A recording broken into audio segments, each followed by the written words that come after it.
म बालेन्द्र शाह नेपालको सार्वभौम सत्ता र राजकीय सत्ता नेपालको सार्वभौम सत्ता र राजकीय सत्ता नेपाली जनतामा निहित रहेको नेपालको संविधान प्रति पूर्ण वफादार रही सत्यनिष्ठापूर्वक प्रतिज्ञा गर्दै ईश्वर देश र जनताको नाममा शपथ लिन्छु कि प्रधानमन्त्री पदको जिम्मेवारी प्रचलित कानूनको पालना गरी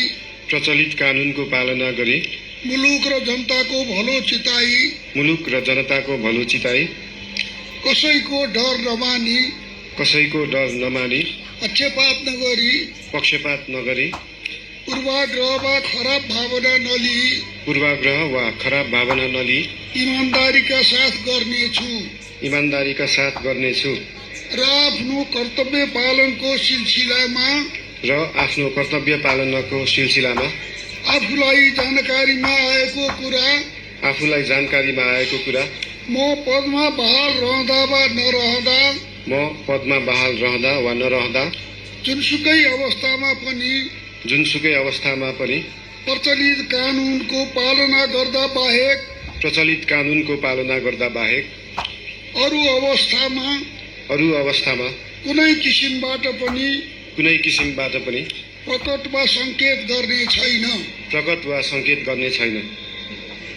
धन्यवाद। यसपछि नवनियुक्त सम्माननीय प्रधानमन्त्रीज्यूलाई आफ्नो आसनमा रही शपथ पत्रमा हस्ताक्षर गरिदिनु हुन अनुरोध गर्दछु।